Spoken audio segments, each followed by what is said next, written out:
Okay. Right, let's have a look at Zombies. Weeks I think since I last did a video for us for an update, and here we are. I've changed the font to something a little bit more zombified. I don't think any of this has changed much other than obviously the font itself, but you've got your update for your health, bullets, zombie kills, how many moves you've got per game. I've changed the dice mechanics a little bit so it's a bit quicker at rolling the dice, but the rest of the game is pretty much the same, other than a few key differences which you'll notice in a second. Okay, so we're going to place a tile, and we've got a special tile first off, which is the police station, which is my favourite. You'll like this. Okay, so when we go down to the player movement phase, we have a camera specifically set up for your individual player. And also you'll notice that the tiles are now pretty much in 3D. And spot the irony there, Ashford City Police. Gameplay itself is exactly the same as it was when I first showed you. The mechanics are the same for moving around.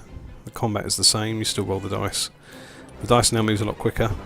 I've fixed the physics details on that. And combat with zombies, there's still no animations for combat yet, or any update either at the end of the combat. The zombie just disappears if you kill it, but it doesn't tell you if you've had to lose a life or how many bullets you've used or whatever.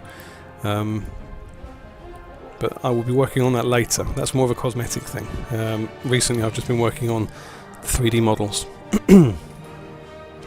Okay, so we're into the zombie movement phase now. We've got your own zombie camera, which you can use to zoom in and pan around the map. So you can pick a zombie to move. And the zombies are animated.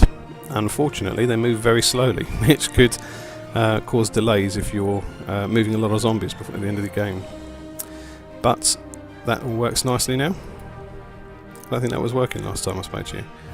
Another special tile. This is making me wonder if I've still got it in test mode. Anyway. Okay, player 2. Going for the fast food. Yeah, I've got to sort out that direction issue with the characters. Sometimes they walk off in the wrong direction and then suddenly correct themselves. That's something I can work on later. Brain food. Didn't know what to call it, so I thought I'd call it brain food. There's a lot of zombie references in this as well. You probably can't see it, but I count you in the perfect position. For the newsstand, please do not feed the zombies. There's a copy of Brains, which is a take on Nuts, which I've put together myself. And zombie survival information in the event of zombie attack, etc, etc. So there's lots of little touches to try and put you into the world of the zombie apocalypse. Okay, so all these used and moved up, so we're back into the zombie movement phase now. Quite like the police car, nice. One zombie over here, so we're moving to there. And he staggers off very slowly. Yeah, I've got to change that, they're moving too slowly. But you don't have to move any zombies, you can just click end move and that will take you on to the next player's move. So again, got another tile. This is a normal tile, which I'll stick here.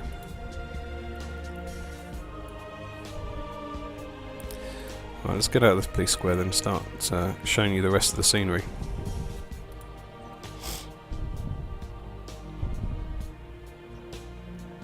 Death to all zombies by rolling a 6.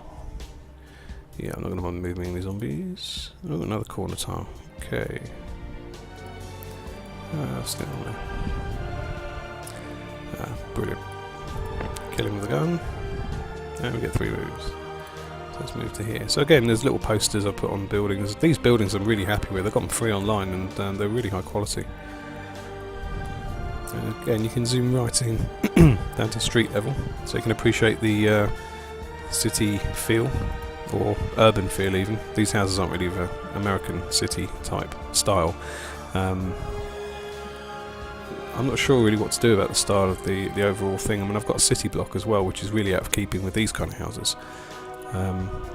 But I can create more tiles, so I can have more than one type of tile, for example, that fits this particular left or right hand to turn type tile. So I can have different types of houses, so I can have different sort of themes running, as it were. Another special tile, summer garage. But as the map builds up, the skyline gets more complicated. As you get more detail and more squares.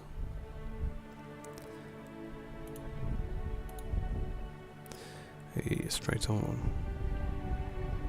Let's pull that out. Now we're coming up on the garage.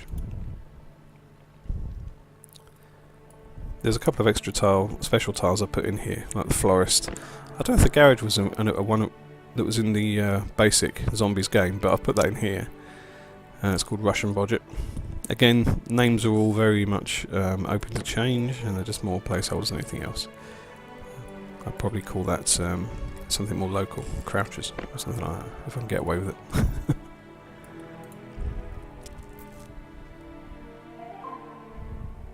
Okay, zombie moves. Not going to bother moving the zombie. Place another tile. Pop that one in there so they'll connect up quite nicely. 6 moves, right, let's get over here where it's all interesting.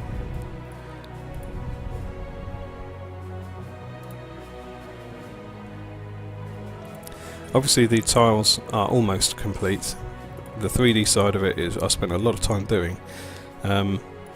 But what I do have to update is the actual image on the floor of the tile, which shows you the road and the streets and everything, because that is still from the original game, from the photographs I took on my phone that day.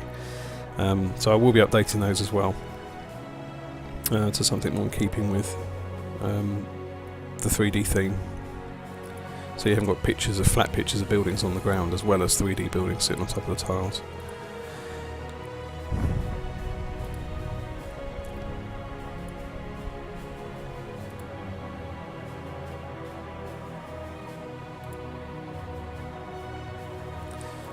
Essentially though, this is where we are. I haven't got it set up to show you all the special tiles. When I'm working on special tiles, I've got it set so that when I play the game, every tile you pick is a special tile. You can only have one of each tile in the game. It won't allow you to have more than one, for obvious reasons. Oops, my carrot died. So he will now be back at the centre. But again, it would be nice if it actually told you that they died. Okay, burning car crash up there. We'll move in on that shortly. Bit extra detail. Posters. Quite proud of these houses. I do like the streets. They look quite atmospheric, I suppose. Not happy with the cars. I've only got 2 car models there, a blue one and a green one, and they are primary colours. They're terrible. But I will work on those as and when I get more time.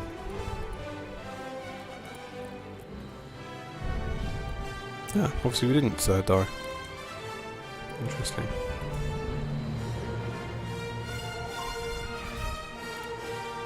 But this is the thing, if you kill a zombie without bullets and lose a life, it kind of just cuts to the zombie movement phase and it doesn't actually tell you what's happened until you go back to your character the next round and you notice you've got a life missing. So I need to just add a few cosmetic extras to that really. Just to give you an update, like a splash screen that will appear and say, oh, you've lost a life, or you've died, you've lost half your zombies and you've gone back to the centre square. Something like that. Ah, now then. This is the helicopter tile, and this is something I'm quite proud of. Let's see if we can get to it, and I'll show you more, tell you more about it. Obviously in the original board game, you've got a tile with a helicopter that lands on it. In the computer version I've made it slightly different in that, in the board game you've got a helicopter tile with a helicopter on it and 9 zombies on it. In the computer version I've changed it somewhat in that you've still got 9 zombies on the tile, but you've got an Osprey, V22 Osprey, which is hovering above the tile and can't land until you've killed all the zombies on that tile, which makes a bit more sense because you're not going to have a zombie in a helicopter, are you? So what you have to do is get to the tile, wipe out all of the zombies on the tile, and then the V22 Osprey will land. And depending on who's in the helicopter tile at that point, they will then, well, if I ever sort out the animations, they will then get onto the Osprey. It will then take off and do like a flyby of the ruins of the city, as it were, for the end of the game sequence, which should be quite impressive. Whether or not I get the characters to animate to go onto it is another matter, but that doesn't really matter. I can still just cut to the Osprey with the characters in it and get them all to fly away. much like some kind of zombie film.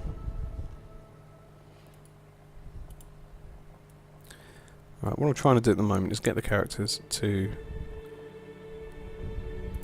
the end game tile.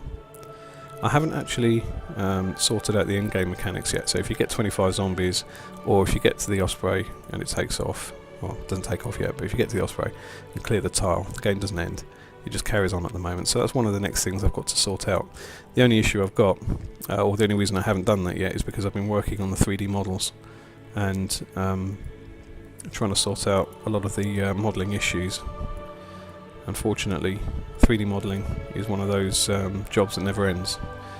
You can never be 100% happy with a 3D model. There's always something you've got to do to change it or improve it, or you think, oh, I could change that texture and I could do this to it and I could do that with it. Well, that's what I think anyway, so they tend to never get done. There is also a drugstore, as per the board game, in here, which I was hoping would crop up in this video, but it doesn't seem to. Doesn't seem like it's going to, because I call it Mark's Drugstore, which I thought you'd find quite amusing. Right, we're getting close now.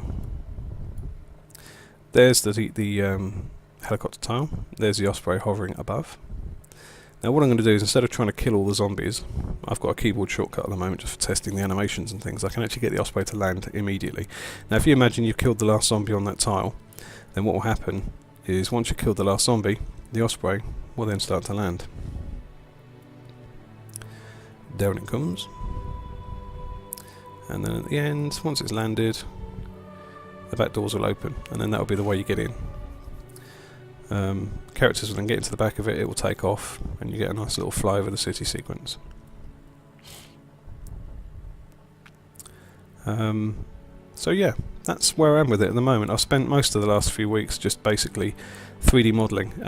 The vast majority of these models are all free off the internet, so I haven't actually had to create them from scratch, fortunately. I've had to do some work with texturing, like these big buildings here. The bricks are very red and the edging is quite plain.